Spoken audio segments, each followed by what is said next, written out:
Well, I'm really excited to be here with all of you today and to lead this open and honest discussion on a very important topic, leading with empathy and specifically starting or growing your family and the workplace. So really quickly, I want to introduce our fantastic panelists once again joining us. Adrienne Anderson, a senior manager with Advanced Micro Devices, Elizabeth Haney, health and wellness benefits manager with the Beck Group, and also Heather Carlos, a director of operations with Superior Health Plan. Ladies, thanks so much for being with us today.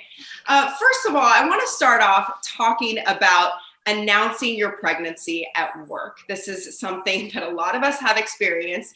And I think for many women, for a variety of reasons, they're often afraid to announce their pregnancy at work. They don't want to be seen as maybe not as valuable or not being considered for future opportunities. So what advice do you have for women on how they can announce their pregnancy to their manager? Elizabeth, I'm going to start with you on that one. Absolutely. Yeah, I can appreciate that this topic, making that announcement can feel nervous. You can feel anxious with that. But my advice would be early communication and collaboration with your direct manager. I know it can also be tempting to come to the workplace and share your exciting news with teammates and coworkers. Of course, you just want to shout it from the rooftops, but as a professional courtesy, I would also suggest that the first person you tell in the workplace is your direct manager. They really should be hearing that news from you, and you don't want them hearing through the grapevine, of your happy news either. They should really be one of the first people, that you tell. I would also advocate that you come to that conversation with a rough plan of, how your responsibilities and workload might be handled while you're out. Of course, you're not going to know all of the details at that early conversation, but having an idea of and a suggestion of how you might manage some of that as you prepare to leave, I think just really shows that you're committed and engaged and wanting to work together to make it a smooth process for everyone involved, really. And starting with that initial conversation with your manager will set the tone for that open dialogue throughout your pregnancy as well as after baby arrives. So early communication and collaboration would be my advice. Yeah, very great advice. Coming to your manager early on and then developing that plan to help handle your workload and just letting them know there are going to be times where you will have to miss some work and giving them a heads up on that. It's definitely important. On the flip side, we want to talk about managers and how they can manage their employees who announce that they are expecting or their spouse will be expecting and they're going to have to be taking some time off in the future. So Heather, I want to ask you, how can you help train a manager to handle that situation? Well, lead by example, one thing. So making sure that you have that open communication with your staff so that way they feel comfortable coming to you when they have exciting news such as pregnancy to share. Also being flexible, making sure that you are supporting your staff member and allowing them to, maybe leave early for appointments or allowing them to maybe work from home if they have those swollen feet and are unable to work, come into the office and things like that. So just being flexible and supportive of your staff. Yeah, I think that can help so much. Do either of you other women have anything that you would like to add to that about helping to train a manager? One thing that we do is really stress the importance of knowing your team and knowing the best way to approach them and communicate with them. And so in doing so, you leave that door open so that your people do feel comfortable coming to you and you as a manager letting them know that I respect your boundaries and I'm not going to stop giving you opportunities, but I'm okay if you say no, and I'm okay if you say you're not ready, and I'm not going to stop offering you opportunities, but to let them know how important boundaries are and that you're going to respect those boundaries. Yeah, I think once you establish that relationship between manager and employee on all other levels, then that helps so much when someone has to come to a manager with that big announcement. Mhm. Adrian, I want to stay on you. I know that your journey to parenthood was just a little bit different than maybe some of the other women. And I want to ask you about that. You know, what advice do you have for employees who may need more flexible arrangement when it comes to becoming a parent? And it's not just doctor's appointments, but it's also dealing with some other appointments and preparations when you're going to be adopting a child. Mm-hmm. Yeah, so it was really important that that I stayed in close communication with my manager, because as you mentioned, I wasn't going to doctor appointments, but I was meeting social workers, and I was traveling for seminars to be certified in different areas of parenting. And once my children were born, those first 6 months, you've got your monthly social work visits, and so I've got to leave the office to be present for those. But I don't think it's a different approach, because it is about transparency, and it's about communication. And for the manager, it's creating the environment where your employees are comfortable coming to you. I was fortunate, my manager was also adopted. So we had kind of a very special connection during the process of becoming a parent and then being a parent. And he's still my manager now. And, but he's created a space where, you know, I don't worry that being a parent has hampered my career in any way, because he's respected my boundaries and he's been very open with being communicative with me. Well, that's great. Your manager obviously understood adoption and the journey to adoption. Mm-hmm. But do you have any other advice that you could give to managers that maybe aren't familiar with the process, different things that they could do to be more supportive of their employee going through that journey?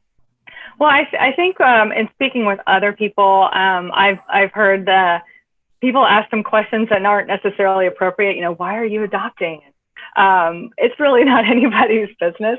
And so sharing with managers that if an employee approaches you and says, I'm going to be adopting a child, I'm starting the process to just to let them know that the employee know, I want you to drive this conversation and I want you to drive the relationship, because checking in every 2 weeks with how's the process going and you had a call yet, it's pretty nerve-wracking. I mean, it took my husband and I, it took us 18 months from start to finish of adopting our first child.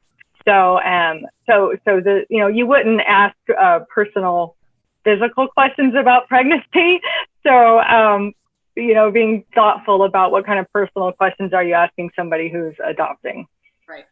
Along those lines, and we've gotten into this a little bit, but let's talk about how managers can be more supportive along the way when women announce that they're pregnant or that they're expecting. Not asking the personal questions, but okay, you've already made the announcement. Now you're going through that. What can managers do to kind of check in with their employees along the way, or show that they are supportive of that process along the way? Heather, any advice for managers? Probably just going back to being supportive and flexible. With myself, I struggled with infertility. So when I was going through the actual fertility treatments and things like that, my boss was very supportive, and she didn't ask those questions that Adrian had mentioned, because there are times when, you know, if you have to call in sick or something like that, you don't want to ask that person that may be going through those infertility things, oh, well, maybe are you pregnant? Is that why you're sick?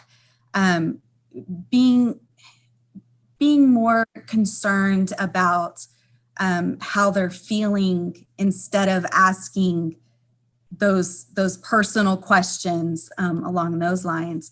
Now, once someone is pregnant and does present, does say those exciting words, you know, I'm pregnant, and they may need to stay at home, like I mentioned earlier, because they can't get into work, or they're feeling under the weather and things like that. Just being flexible is the main key. Mm-hmm. Elizabeth, do you have anything to add to that? I know that you've really worked on policies with your company on how the employer can be more supportive of women and moms specifically. So anything else to add, advice for managers to support women along their journey to becoming parents? Yeah, and I'm so happy to hear the other ladies say the key point about managers being careful about how they ask questions or what the questions are that they ask specifically, because one of the things I thought about in this particular aspect was just in support, showing you care, right? Just taking an interest, or, asking your teammates or your employees, how they're doing and things. But you do have to be careful for that line where it maybe gets a little too personal or a little, not quite your business. So I think, show whatever ways that are appropriate, that you can show that, hey, I'm here to support you. I care about you as an individual, as, a person starting or developing your family, growing your family. So, that will look different. But I think that is important to kind of keep in mind that, there is a way where you can get a little too personal maybe in showing how much you care or that you're interested in.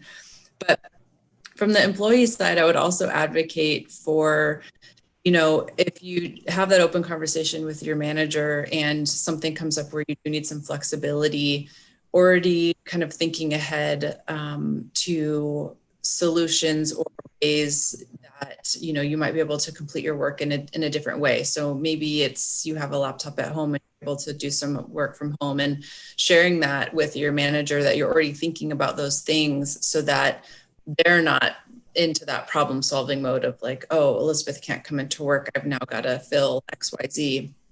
Being a little proactive and kind of thinking ahead about some of those solutions, I think from a manager's standpoint is helpful. And also just being aware too of what benefits are available to you, whether it be FMLA or PTO or short-term disability.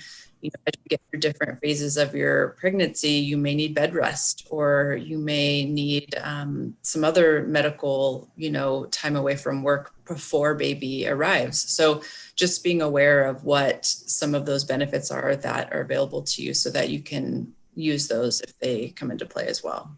Right. And I imagine that can also give you some peace of mind as an employee, just knowing that those benefits will be there for you if you do come to that point where you may need to use them. Let's talk about, is there anything that you wish employees or employers would do differently for those who have announced that they're expecting, any examples that you have seen that you think employers could do differently, Elizabeth? Well, one thing, and kind of keeping on that benefits topic, I would say from the employee standpoint, one thing that because of my role, my benefits and wellness management role, I wish that or would advocate for employees reaching out and knowing what those benefit and leave policies are early on. It's happened where folks just don't put in their time and they disappear, and all of a sudden you find out that they've had a baby, and it's the first time you're hearing of it when they're already gone. And both from the standpoint of so that we can plan and help us help you, right? So we want to help you get that time sheet entered and to be able to check in with you midway through the leave, and how are you doing? Can we do anything for you? How can we help you? But if we don't know, it's really hard to do that. And also just to make sure, to the point earlier, that you're using all the benefits available to you. I mean, your employer may have programs and resources that you're not aware of, that you could be taking advantage of if you know about those. And then of course there's logistical stuff about changing your insurance. You got to get that baby added to that medical plan. So what are the details around that, and what's the timeline? And because we have had it happened, unfortunately, where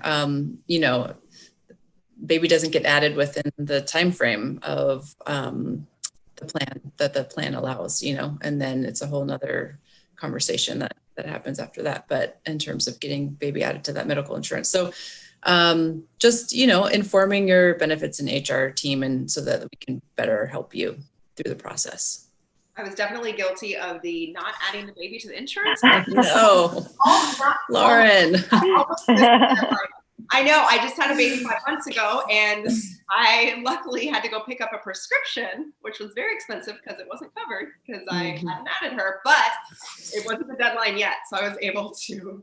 Oh, good. But yes, I mean, that's such a good reminder, because with all that I had been doing to prepare for her arrival and afterward, I just completely forgot that, I now have a new person on our insurance plan. So of course you have to add them. So that's great advice. And that goes back to what you said in the beginning, early communication is key. Communication with your manager, with your employer, and then figuring out what benefits do I qualify for, and changing the insurance plan. Adrian, do you have anything to add to that on something that you wish employers or managers might implement or do differently to help parents along the way? I think also stressing what's available after the baby arrives. I've been at my company for 22 years, and so I was a very long time without children and honestly not paying attention to any of those kind of benefits. And then also going through the process of adoption, I wasn't, it's almost like you don't want to jinx it. So I wasn't being very planful, I guess, with who's going to take care of this child when I go back to work? What are my plans for childcare? And I found out, oh gosh, we had a service where you could find backup care, find childcare. And, I knew that I wanted to have a nanny, and I had no idea how to go about that. And guess what? We had a service that helped with that. And it just took such a big load off of me. I wish I had known that earlier. But I think that was more a problem on my end with just not seeking it out. And again, being in my position, just not wanting to go too far with being ready, because you just don't know when it's going to happen. Yeah. Heather, working a long time in the hospital and healthcare industry, anything that you think employees or employers should know about that they may not be aware of when it comes to becoming a parent? Probably a lot of their internal resources, like Adrian and Elizabeth had said, going in there and checking what kind of, not necessarily what your health plan has available for you, but what your workplace has available for you. Because a lot of times your workplace will have those added benefits that are outside of your health plan coverage that you can take advantage of. For instance, like Adrian was saying, the nanny care, being able to go and look to see what kind of childcare options, discounts that your workplace may offer that they've partnered with other companies in order to provide to their employees. I go back to the question that I first asked on how you announce your pregnancy, and that some women are afraid of that. I know for me, even when I announced my first pregnancy to my employer, it was something I was nervous about. Why do you think that is? And how can we just continue to work to make announcing pregnancy or announcing becoming a parent just more accepted in the workplace? Elizabeth? It's a good question. I think, thinking back on my own experience as well, I think part of it is, especially if it's your first child, that's just a sort of a nerve-wracking conversation to have, so I think there's just some natural nerves happening there. I think, you're right. I mean, there is sort of this cultural shift that we're making some headway on as a country in terms of having these conversations and shining a light on the needs of our growing families. And so I think we're headed in the right direction. I think for companies, maybe just it's a larger company culture.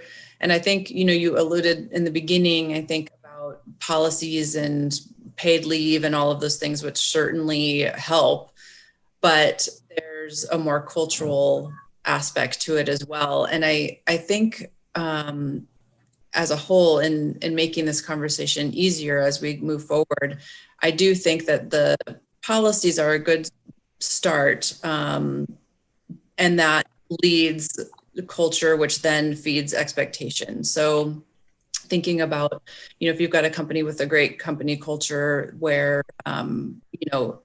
there are communications about supporting family, there's benefits and resources available.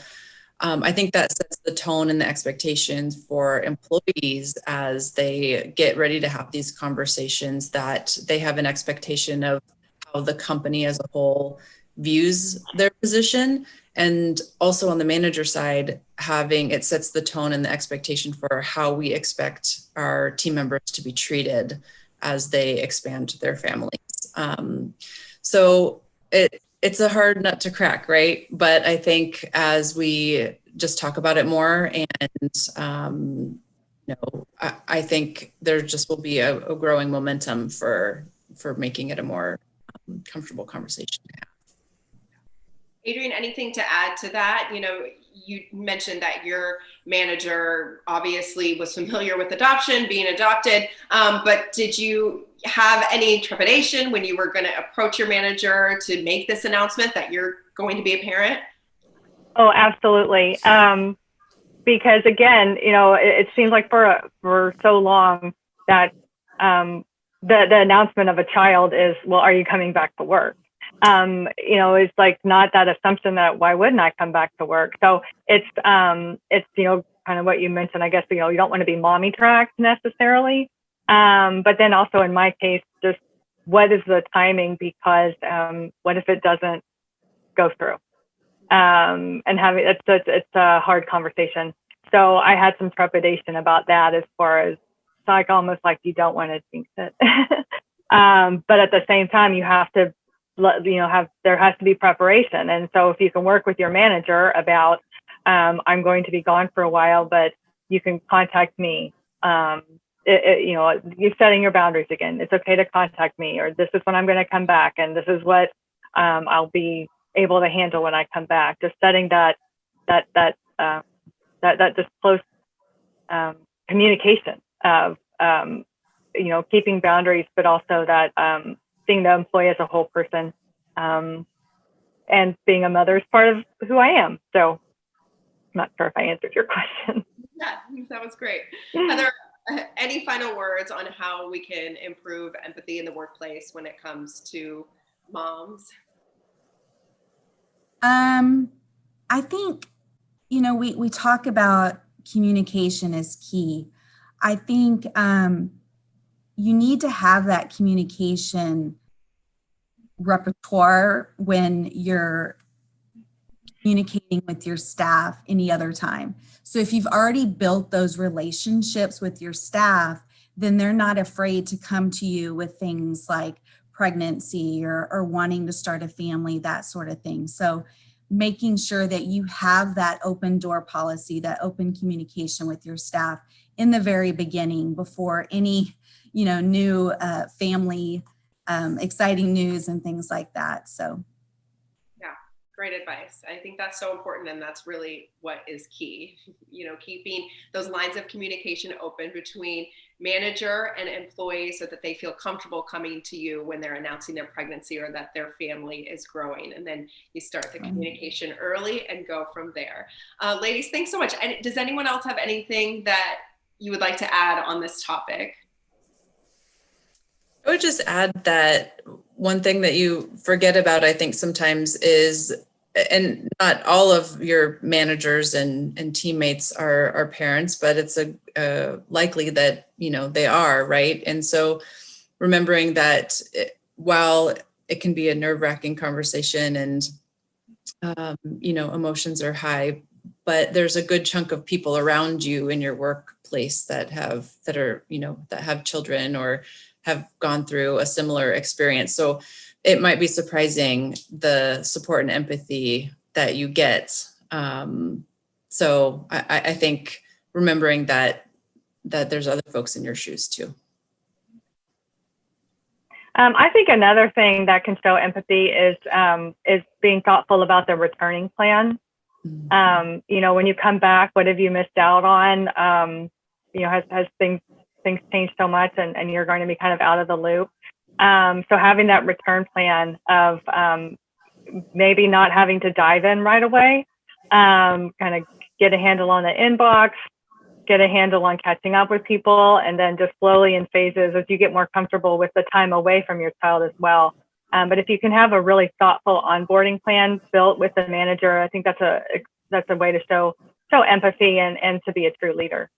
Yeah, I think that's a great point that you bring up, because once parents come back to work, you know, you do kind of have to ease in those first couple days. I think for some parents can be pretty difficult after they've taken an extended time off, or, you know, just leaving their child for the first time. So that's a whole nother aspect that could be brought up about having empathy and you know, showing support to those parents. Like, we know this may be a little tough, and you've got to ease back into your work. All right, so just a quick overview kind of what we talked about. I think the biggest points are having early communication with management. That is key, to collaboration and to also developing a plan. If you're going to be becoming a parent, if you're going to be having to take some time off during your pregnancy, or if you're adopting along the way, having appointments that you're going to need to take time for, developing that plan with your employer early on. Transparency, again, you want to be honest with your employer from the beginning and make sure that your manager is the first to know that your family will be growing. And then also good reminders to managers about the boundaries. Of course, you want to show support to your employee, but not ask too many personal questions and questions that may not be appropriate for the workplace, but just showing your employee that they have your support along the way, and that they can come to you if needed. And this is all about making pregnancy and making the journey to parenthood more accepted in the workplace. There's a lot of great people working out there, and of course managers want to keep their employees and keep them working and keep them coming back to work. All important points in the journey to parenthood. So ladies, thank you so much for joining us for this discussion. We appreciate your time so much today, and thank you for all of your great answers. Thank you. Thanks for having me. Thank you.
Well, I'm very happy to continue our important discussion on leading with empathy, specifically after baby, balancing personal and professional life. So please help me in welcoming our panelists for this topic. Anna McKay, return to work and leadership coach with Parents Pivot, and also Kelly Wynn Ferguson, founder and CEO of Kelly Wynn. Ladies, thank you so much for being with us today. Thank you so much for having us. This is a wonderful event. We're so excited to support the March of Dimes. So fun. Honored to be a part of the conversation. Well, I know we're going to have a great open and honest discussion on this topic of returning to work. So, Kelly, I want to start with you. I know you run your own company. You have employees that work with you, though. I want to know, and then from your standpoint, what advice would you give to parents when they return to work, or maybe even advice you wish you had after you returned to work? So I have a few, and these are not necessarily things that, this isn't advice that I was necessarily given before, but I figured it out along the way. And this one is so simple, but it's something that I had to constantly remind myself as I was returning back to work. And it's just to give myself grace. And along with that, to try not to bite off more than I can chew. There was actually a specific moment a few weeks after returning to work. I stayed home with Neely Wynn, my daughter, who's two years old now, for about 9 weeks, and then I went back to work. And I had agreed to do an in-person panel with On the Dot just 2 weeks after returning to work, and I didn't think much of it at the time.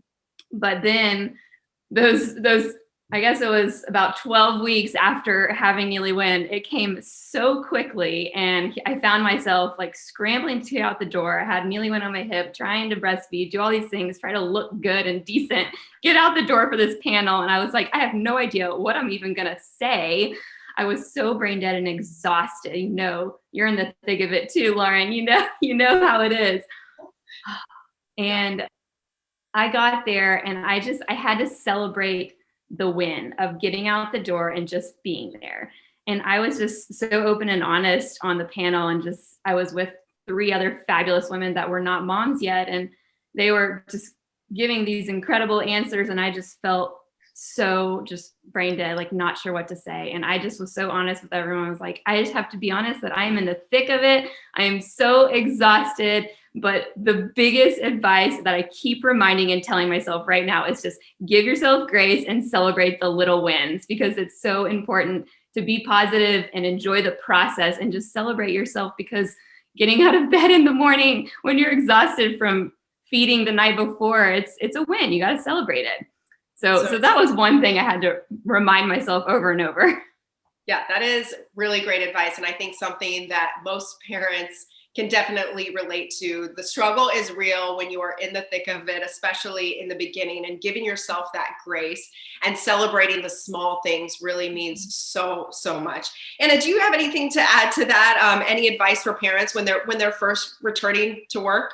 Yes. So a lot of people, when they're returning to work after maternity leave, have that kind of, like you were talking about, Kelly, there's a lot going on. You know, it depends on how well your baby's sleeping, whether they're sleeping through the night, and whether you're getting that rest. So a lot of times we ourselves are not getting the rest we need, but there are so many ways that we change after having kids that can also benefit us in the workplace. And I love to help my clients realize that.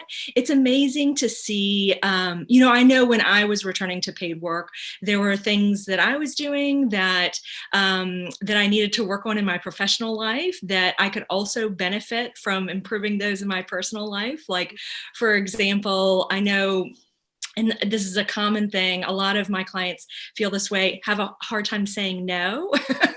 And have a hard time managing everything on their plate. And so this is something that I was having a challenge with at work.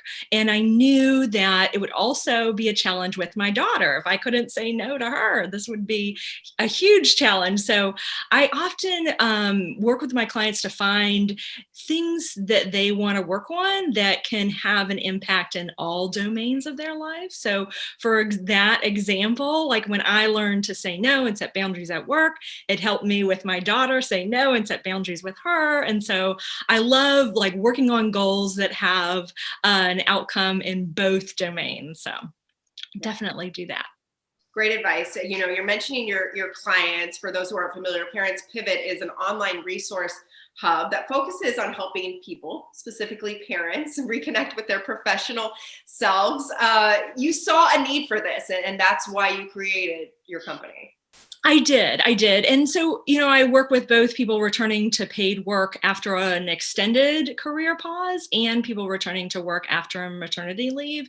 And, to go back to that question for people who are returning to work after an extended career pause, a lot of times clients come to me and feel a real sense of a lack of confidence. And if you've been out of paid work for a longer time, you can feel like, what skills do I have to bring to the table? What value do I bring? And I love to help my clients reconnect to that value, because there's so much that you bring from your experience as a parent and from your time away from paid work. So I founded Parents Pivot because I really saw a need for that. I saw all of these women, like I was an expat twice. And so I moved overseas 3 times, had 3 international moves, and then moved to the Houston area and saw so many women in all of those transitions, whether they were returning to their home countries or their kids were entering kindergarten and they wanted to re-enter the workforce. And so many people just felt that huge lack of confidence and that struggle in figuring out what they even wanted to do when they returned to paid work. And this was a topic that not enough people were talking about, and companies don't often realize the value that these women bring. And so I founded Parents Pivot to be that bridge between returners and employees, so that our employers, so that everybody can see the value that these fabulous returners bring to the workplace. Oh, I'm so glad you did create it for the many parents out there that you are helping in returning to the workplace. We talked about lack of sleep, which I think as parents we can all relate to. I have a 5-month-old. We're still dealing with that. And also lack of confidence when you're returning to work after taking an extended leave from work. Kelly, what do you think is the number one reason that some women struggle when they return to work? I think it's just feeling so overwhelmed because you're expected to do it all and do it all gracefully, and we don't have it all together. And reality is, social media kind of creates the comparison trap, and you feel like other moms have it together, and here you are scrambling to get out the door and balance work and personal life, and you feel like you're failing, so to speak, at doing it, and you see these other women on social media, and it's just not reality. And so I just think having a support system in that, because it probably about 6 months after having Neely Win is when I realized I wasn't really talking much about my struggles with returning back to work.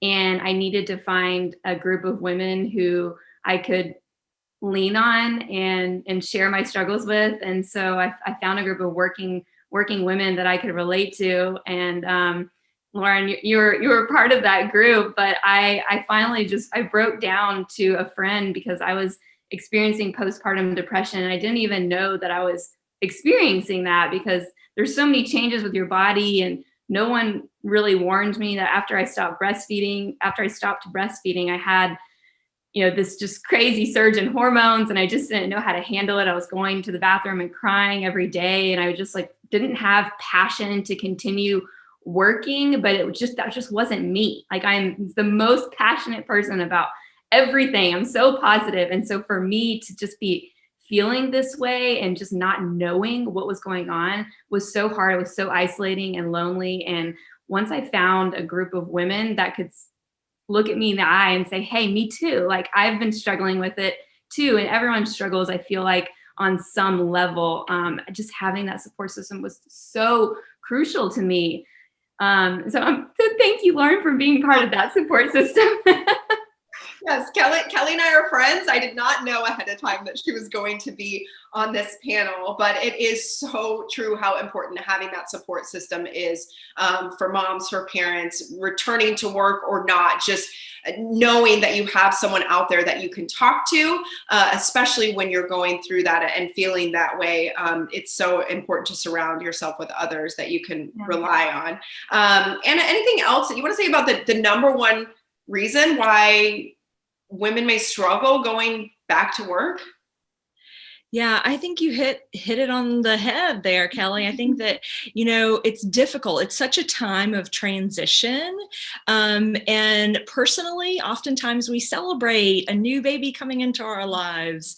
But professionally, sometimes we tend to not kind of acknowledge it and try to act the same way that we were before we had kids. And we need to recognize, especially when we go through experiences like you just shared, Kelly, we need to recognize that we've changed, and this is a huge time of transition, and we are not necessarily professionally the same as we were before we had kids. And there are so many ways that that's challenging, but there's so many ways that that's also amazing. I don't know if you guys have seen the research around women's brains when we're pregnant, that they change and that we build this capacity to build empathy and to connect with others, which is so important for us as mothers. But it's also huge in the workplace. I know you guys probably have read all the stuff about emotional intelligence in the workplace and how important it is to be a leader.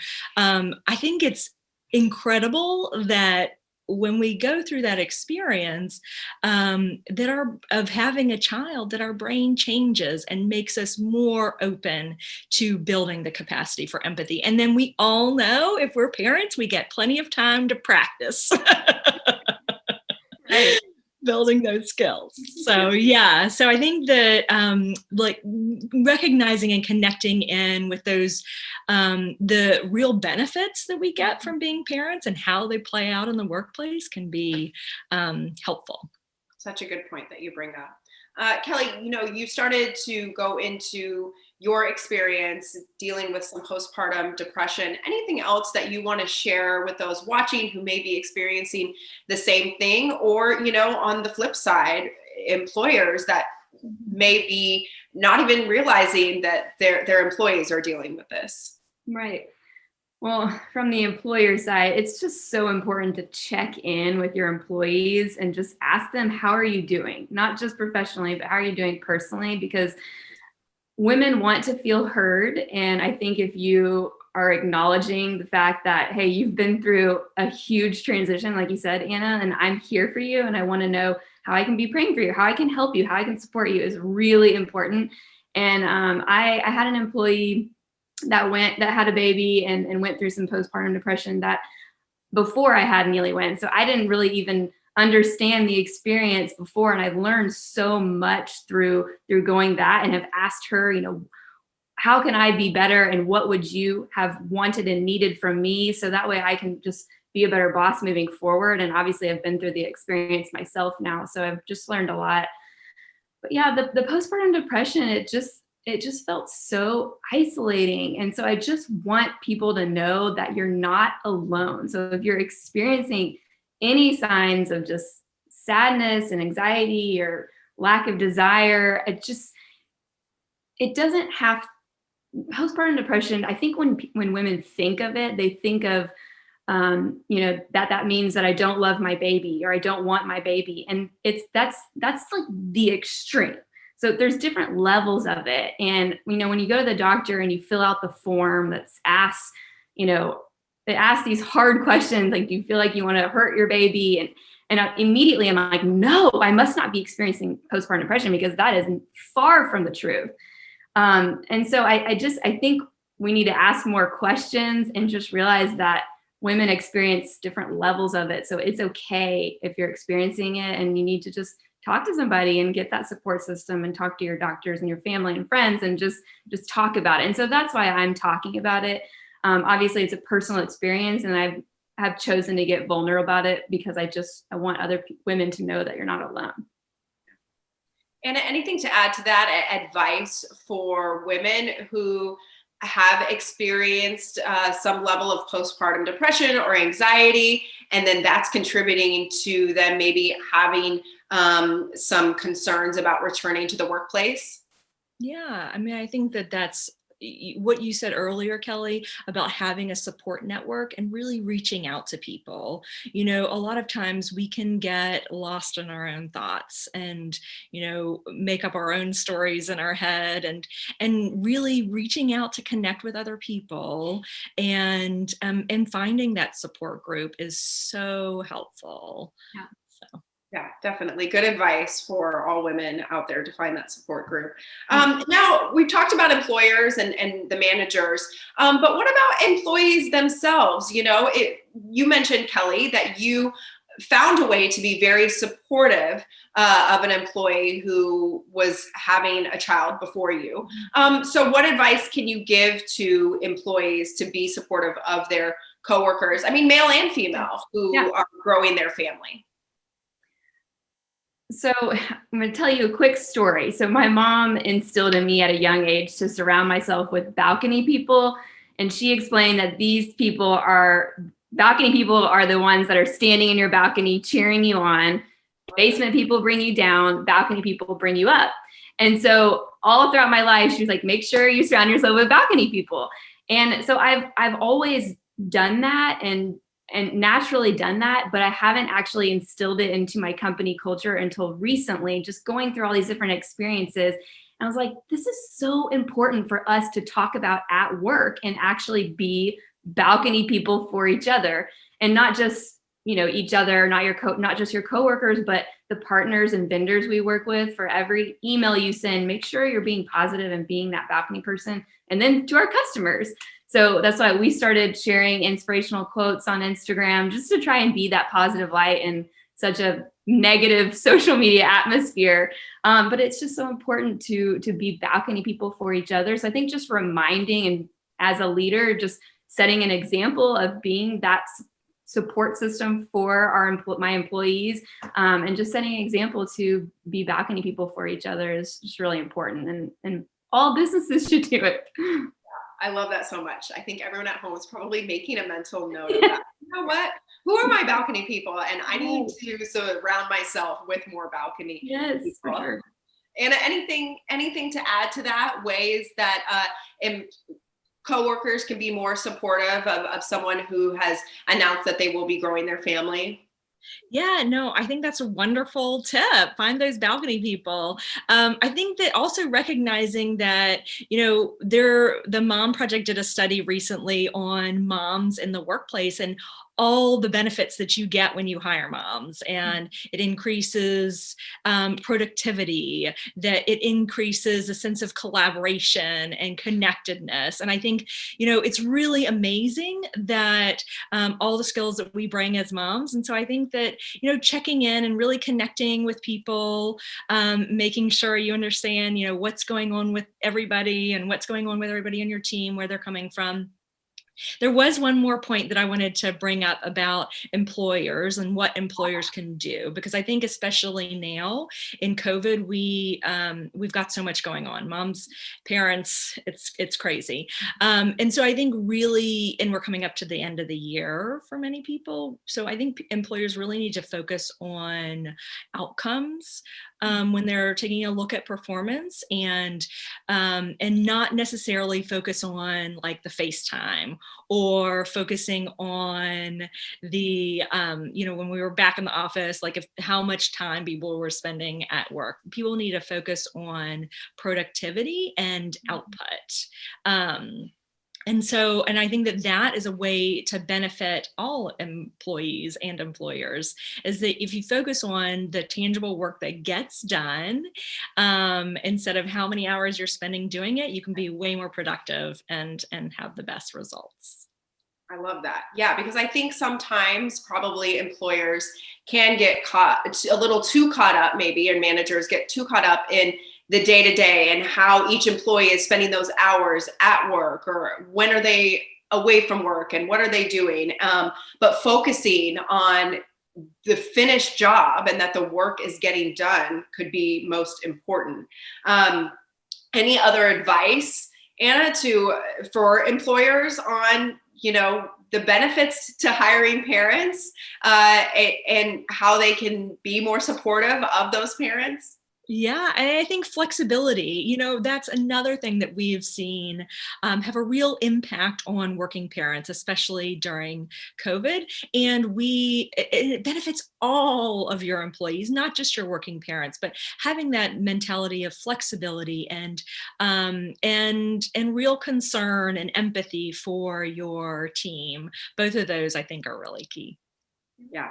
Kelly, do you have anything to add to that on how coworkers can stay supportive, but also, making sure that the job gets done, it's getting done right?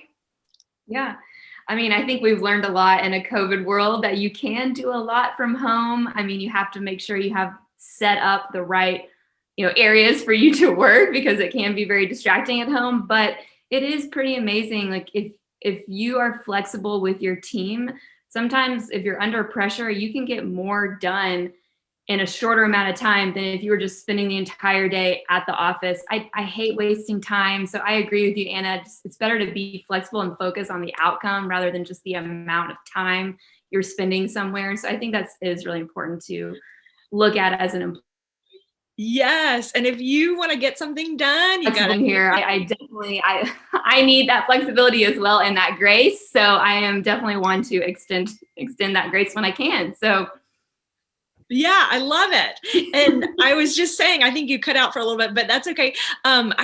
When you want to get something done, you want to hand it to a mom because she's going to be super efficient in getting things done. Sure. Oh my goodness, yes. I love that so Moms much. can rule the world. Yeah. Love it. Such a great discussion, starting with after returning to work, giving yourself grace, finding the win in the little things and the ways that you can celebrate. Also working with your employer on setting boundaries when you return to work, and making sure that you have that support system so that you don't get too overwhelmed, or if you are feeling overwhelmed, you have that network to turn to. Setting boundaries for yourself is so important as well. And then when it comes to, yourself, check in, and also tell your managers, your employers, they should be checking in with you. It's so important. And the benefits of hiring parents, there are many to be aware of. And then also having that flexibility, and focusing on the outcome, being efficient with time, and just focused on the end results. So ladies, thank you so much for joining us for this discussion. We appreciate your insight so much. Thanks for having us. Thank you. It was so wonderful. Thanks so much.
Well, we are now at the third and final part of our Leading with Empathy topic, and we'll be focusing on navigating when things don't go according to plan. We're going to have a very insightful conversation with our two panelists who both have personal experiences that they're going to be sharing with us. So I want to introduce them. Mia Garza-McCord, president of Texas Conservative Coalition Research Institute, and also Nikki Moriarty, staffing manager and life coach with Google. Ladies, thanks so much for joining us. Thank you for having us. Thanks for having us. Well, we know that families often experience a pregnancy crisis. It happens more than we realize. And how workplaces respond is crucial in determining that employee's future with the company. Mia and Nikki, you both have experiences. And I want to start with you, Mia. If you can tell us a little bit about your pregnancy, your journey to parenthood, and what happened with that. Sure, I'd love to. Thank you. My husband and I were about a year into our marriage, and we decided that we were ready to have a family. This was 2012. We were both worked in and around the Capitol and the legislature, and we were about to go into a legislative session. So we had decided if we were not pregnant by a certain date, we were going to move on and get pregnant after session. And lo and behold, we were able to get pregnant. The pregnancy was great until it wasn't. It was, I'm a planner, so we had everything planned out. I had even planned in for, this is perfect timing. He's due in July. We can even do a special session. And about 24 weeks into the pregnancy, the pregnancy had been great, little morning sickness, a lot of sleepiness. But I looked down, I was on the Senate floor that day. I was chief of staff for Senator Hancock, looked down at my feet, and my feet had swollen over my shoes. I didn't think much of it, called my doctor just to be sure. They told me to keep watching. At the end of the weekend, I had developed a headache, so I went in to get checked. I had also swollen. I had gained about 15 pounds over the weekend and just swelling. And the doctor put me on bed rest, called my boss at the time, and he said, okay, I picked up a laptop, picked up everything that I was going to need to follow along to with the legislative session. And I went and I laid in bed for a week. And at the end of the week, I went back for a checkup, and the doctor released me. And I went straight back to the Capitol to work, because that's what you do. By the end of the day, I wasn't feeling well. I had pains that were not contraction or pregnancy pains, but organ pains. My husband rushed me to the hospital. I was transferred to a hospital with a NICU because at the time I was just about 26 weeks. The baby had been measuring about a week and a half small. Made it through the 40 hours. I got 2 steroid shots in. I was diagnosed with a sudden onset of severe preeclampsia, and so my organs were failing. And at 40 hours, they decided it was time. One of my most fond memories is just to kind of give you an example of my personality. Senator walked into labor and delivery and came to my room, and I looked at him and said, "What are you doing? You have a vote in business and commerce that you cannot miss. Why are you here?" But he was great through the whole thing. He provided housing for my family while they were in town and waiting. He cut off my email because he wanted me to focus on getting better and our son. And it was a great experience. So we're so happy that you and your son are okay. After that very frightening experience, things not going according to plan. As you said, you're a Senate chief of staff working so hard during a legislative session, and not wanting to miss work at all. And I think a lot of women, working mothers, can relate to that, wanting to work hard and continue working. And Nikki, you're one of those women. You also have an experience where things did not go the way you planned. So if you could share a little bit about what happened with you, we'd appreciate that. Sure, thanks. I should say before I had my son, I had a miscarriage. Was already on hyper alert when I made it past that first trimester with my son. And so I was very stressed out my whole pregnancy. And it wasn't until the 28-week appointment I went in and was rushed to a different set of all of the monitors for them to tell me that my baby had stopped growing. He was no longer thriving in utero, and I would be monitored very closely twice a week until I would deliver, and they were hoping that I would be able to keep him in until 35 weeks. So I think, now looking back, I kind of formed a detachment from the pregnancy at that point, because I had already gone through all the feelings of a miscarriage, and I wanted to make sure that I was protecting myself in some way. So I threw myself into work. I thought, okay, well, I know I'm good at this job I have, so I might as well do what I can to just stay focused and stay the course and work really hard. And if I do that, maybe I won't think about all of the other things that are happening to me at this point.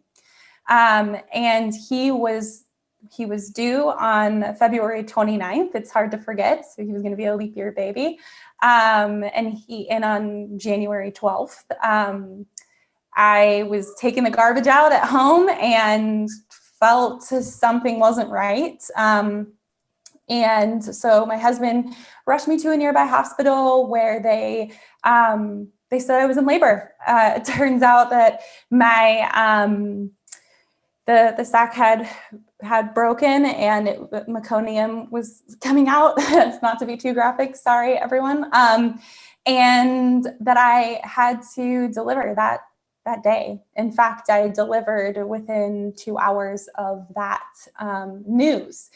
And so I had my baby. He was a 4-pound little guy, and we were in the NICU for 30 days. And during that entire time in the NICU, I brought my laptop with me. This worked because I thought that that's what I needed to do. And in fact, I was in the ambulance being transported to a different hospital because the one I was at didn't have a NICU. Similar, I think, to you, Mia, right? So I was in the ambulance and I called my boss. And I was like, hey, so it turns out I think I'm in labor. I think this is happening right now, today. And she said, sounds good. And I felt in that moment like, okay, I got to just get this over with really quick. And sorry for the inconvenience work. Like, I'll be back at it in just a little bit. Like, I just need to take a timeout really quick. I'll get back to it and we won't skip a beat.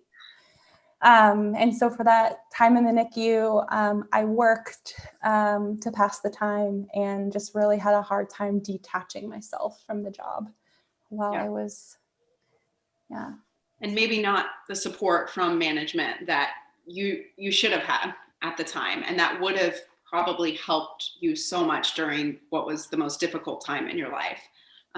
But you and your son also doing well now, and he's growing and almost 5 years old, which is great. Thank you for sharing your story. Mia, I want to go back to you because you mentioned how your boss was so great from the get-go, starting from when you were very pregnant and trying to give you the support you needed at the time. And then also, immediately after having the baby. So, talk a little bit more about why it's so important for employers to respond the way that your boss did and to be aware that complications can occur and the steps that they should take when something like that happens. Absolutely. I think going back to what Nikki said, pregnancy is stressful. Being a woman in the workplace is stressful. And so knowing, I feel, unlike Nikki, I immediately got that okay from my boss. I understand you are going through a difficult time. He did everything from pay for rooms for our family as they traveled into town to having a fundraiser to raise funds for the NICU that we were in. And the biggest one is turning off my email because, like Nikki, I wanted to work. I thought that that's how I would get through it. But he almost knew better than I did that I didn't need to do that. And so I think it's just employers need to recognize that pregnancies are hard. It's not easy. They're very stressful on the parents going through it, no matter if it's your first or your third. It's the same thing. You're worried about your health. You're worried about your home. You're worried about work if you're a working parent. And they just need to be more aware of the situation, be aware of the complications that come with pregnancy, and create an environment where there's an open communication. How are you feeling? Don't just tell me I'm fine.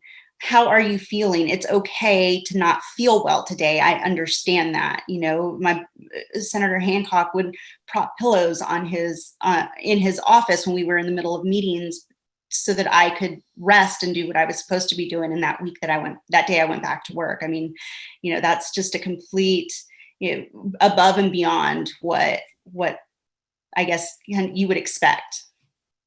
And I'm sure that it was him responding like that and having that open line of communication that ultimately helped you during that very difficult time when your son was in the NICU. And then also when you did return to work and making that tough decision to return to work, I'm guessing that it was probably an easier decision knowing that you had the support from your boss. Well, he was, our son, John Mark, was in the NICU for 122 days. He was a pound when he was born. So we had a long NICU stay, and he was wonderful through all of that. And then when we brought him home, I started taking him, he allowed me to bring my son to work with me. And so he kind of became known as the Capitol baby, because we had a sign on our door. It was flu season that said, if you're not well, please stay away. And he was supportive of that. The physical therapist came to our offices in the Capitol and did physical therapy with him.